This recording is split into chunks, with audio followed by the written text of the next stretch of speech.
हमारा 22 साल का था। आज हम लोग पूरे परिवार हम लोग गोंडा की परेड सरकार गांव के दो घरों में चीख पुकार मचा हुआ है। घर में मातम का माहौल है। बहन, माँ और बाप का रो रो कर बुरा हाल है।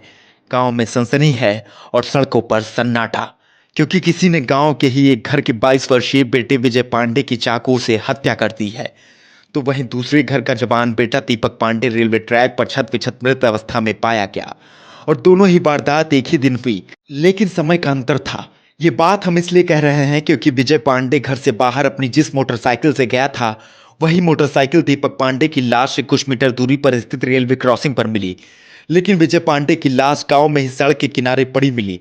इस बात से कहना और आसान हो सकता है कि दोनों की मौत का कारण एक दूसरे से जुड़ा है, लेकिन गोंडा पुलिस ने अब तक इस बात की पुष्टि नहीं की है कि विजय पांडे को चाकू से किसने मारा।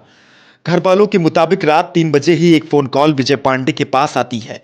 पुलिस का कहना है कि फोन कॉल दीपक पांडे का था, जिसके बाद विजय अपनी मोटरसाइकिल से घर से बाहर चला जाता है और करीब 2 घंटे बाद उसकी लाश घर से करीब 300 मीटर दूरी पर मिलती है। रामपाल पांडे नाम है भैया। हम ये भट्टा परेड के रहने वाले हैं। और आज सुबह 3 बजे हमारे लड़के के किसी का कॉल आया और वो 3 बजे गाड़ी लेकर चला गया। उसके बाद में फिर वापस नहीं आया। फिर 6 बजे गांव का लड़का आया, उसने कहा कि बब्बन की लाश जैसे वहाँ पड़ी है। फिर एक लोग आए, 2 लोग आए, 3 लोग आए। हम लोग दौड़ते हुए वहाँ पहुँचे तो बब्बन का वहीं पर खून लथपथ से वही झाड़ी के किनारे, सड़क के किनारे झाड़ी है, झाड़ी के उसी में पड़े रहे। उनके जेब में मोबाइल भी रही और एक हाथ में चप्पल और एक हाथ में एक पैर में पहने हुए थे। चाकू इस बाएं इस पे मतलब लगा हुआ था, इतनी सी मांस निकली हुई थी और ये सीने पर यहाँ चाकू के निशान बने हुए थे। और जब देखा बस हम रोने चिल्लाने लगे। फिर पुलिस को सूचना दिया, पुलिस आई, सब अपनी जांच पड़ताल करके मोबाइल भी ले गए। और उसी के तुरंत देर के बाद में एक लड़का हमारे पड़ोस में है, दीपक नाम है, उसका भी 100 वहाँ कोई गुमटी के पास में, बालपुर के पास कोई गुमटी है, वहाँ पर मिला।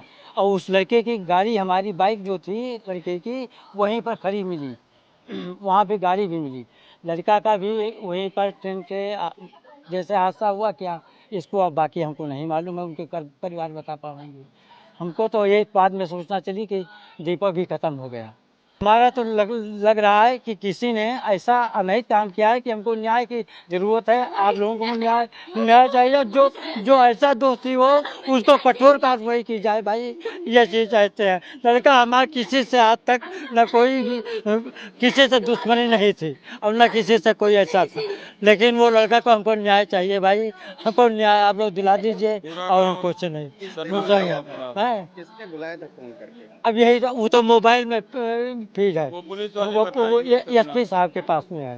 वो क्या करता था आपका बेटा? ये उनके यहाँ गाड़ी चलाता, सुमित भूतन के यहाँ उनका ड्राइवर था। ये सुमित भूतन ये नेताजी जो हैं ब्रिज भूतन के, उनके यहाँ उनके भतीजे जो हैं सुमित भूतन, उनके यहाँ ये उनका ड्राइवर थे। वहीं फोन करने वाले दीपक का शव थाना कटरा बाजार अंतर्गत छिट्टापुर क्रॉसिंग के पास मिलता है। एक ही गांव के दो दोस्तों की एक ही दिन अलग अलग कारणों से हुई मौत पर अब सवाल बना हुआ है। दोनों ही घरों के परिजन इस पूरे वारदात को हत्या करार दे रहे हैं। गोंडा एसपी ने बताया कि इस पूरी वारदात का खुलासा करने के लिए 5 टीमों को लगाया गया है। जल्द ही सारे तथ्य सामने आएंगे। तब तक एक औरत बैठी थी गांव के, उसने बताया कि बब्बन ना हो गए, लड़के हो गए कहीं बब्बन की के जो है खून पानी लाग जो परा छटपटात है हुआ तो कहा होगा जब तनी भैया देखो जाए। तो हमका वही दोस्तों जाहिर का हमें हाउसिंग कॉलोनी की तरफ जा ही रहा तगादा, तो हम गए तब देखा वहाँ भीड़ लगी रही और वो आदमी, वो लड़का मरा पड़ा रहा, खून पड़ा रहा सड़क पर। उसका पुलिस वाले घेरे रहे सफ़ेद से। उसके बाद क्या हुआ? उसके बाद हम कहा कि अब तगादा नहीं जाएंगे, अब लौट के आए घरे बताएं कि बब्बन का ये हालत हुई गई। तब तक कहीं से सूचना आए, नात बात हो सोन कहीं नहीं गिने हमारे भाई लगे दिनेश के कि एक मोटरसाइकिल खड़ी है और एक लाश भी पड़ी है। अब देखो आज तुम्हारे घर का हो क्या क्या हो चेतनापुर कहीं।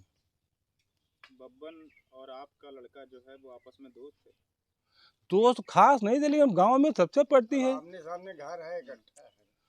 क्या लगता है आपको इस पूरे मामले में? अब हम कुछ बता नहीं सकते भैया, हम क्या बताएं। किसी से कोई दुश्मनी नहीं भैया, कोई दुश्मनी हमारी नहीं किसी से।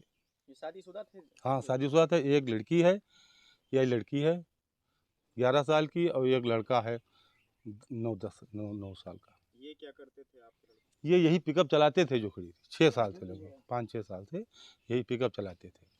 कल रात में इनसे आपकी बातचीत हुई थी कोई? नहीं, बता कर गए थे कहीं जा रहे हैं? कब घर से निकले, कितने बजे? अब हम नहीं जानते हैं कुछ, हमारे घर वाले बता रहे हैं कि 12 दिन में निकले हैं, तब से आए या नहीं आए हमें कोई मालूम नहीं है।